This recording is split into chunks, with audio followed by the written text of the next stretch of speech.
Side అయితే చూద్దాం. ఏమి కాకపోతే నాకెప్పుడో ఒకసారి టైం వస్తుంది కదా, దేవుడు దేవుంటే నేను ముఖ్యమంత్రి అయితే కదా ఒకనాడు.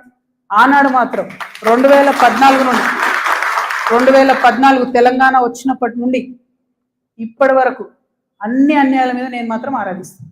ఎందుకంటే ఎవరు వచ్చి బయటకు వచ్చి మాట్లాడినా వాళ్ళని దబాయించాలి, వాళ్ళ మీద ఒక కేసు వేయాలి, వారిని ఏదో అనాలి, బురద జల్లాలి అని అంటే కుదరదు.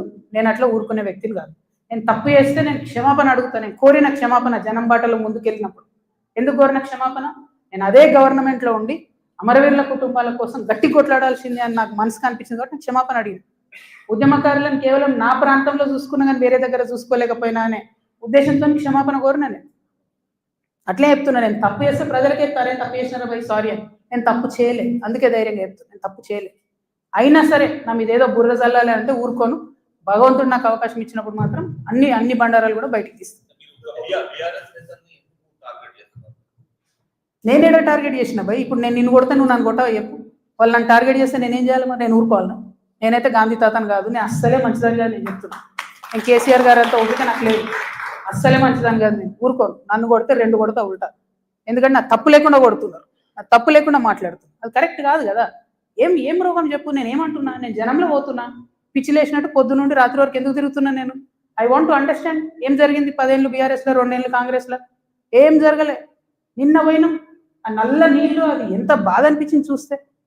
ట్యాప్లో డ్రైనేజ్ వాటర్ వస్తాయని ఇప్పటికి కూడా హైదరాబాద్ మహానగరంలో ఇంకా అంత అందమైన నగరానికి కేటీఆర్ గారు నేను ఇట్లా చేసినా అని, ఇప్పుడు రేవంత్ రెడ్డి గారు గ్లోబల్ సమిట్ పెట్టి నేను ఇట్లా చేసినా అని ఏం లాభం చెప్పు? ఆడబిడ్డలకు ఒక డెలివరీ హాస్పిటల్ ఉండదు, నల్లలో మోరు నీళ్ళు వస్తాయి, ఇదో మహానగరం, దీనికి సంతోషపడాలి. ఎవరొకరు అడగాలి కదా. అడిగితే కేసులు, అడిగితే లొల్లి, ఇంతే. ఏం భయపడేదాన్ని కాదు నేను. ముందుకే పోతే వెనకకైతే పోయేది లేదు. వస్తే లొల్లు ఎందుకుంటుండేనే? వస్తే లొల్లు ఎందుకుంటుండే? 5 ఏళ్ళు నన్ను ఒడగొట్టి ఇంట్లోనే కూర్చోబెట్టిరు కదా. వద్దంటే బలవంతంగా ఎమ్మెల్సీ ఇచ్చిరు. నేను అప్పటికి కూడా అడిగిన, నాకు ఎంపీ క్యాండిడేట్గా నన్ను డిక్లేర్ చేయండి, నేను ప్రజల మధ్యలో ఎక్కడైతే ఓడిపోయినా అక్కడే ప్రజల ప్రేమను గెలుచుకుంటా అని చెప్పిన. అవకాశం ఇవ్వలే నాకు, తిరగనీయలే. మా కాన్స్టిట్యున్సీలో కూడా ప్రతి ఎమ్మెల్యేను ఎవరో ఒకరు మేనేజ్ చేసుడు, వాళ్ళు నాకు ఎక్కడికక్కడ కాళ్ళలో కట్టెలు పెట్టుడు, కాన్స్టిట్యున్సీ నుంచి ఎవరైనా వచ్చి కలిస్తే బెదిరించుడు. నువ్వు ఎట్లా కలుస్తావు? అక్కతో నీకేం పని? కేసీఆర్ గారికి తెలియకుండానే తప్పులు జరిగాయి.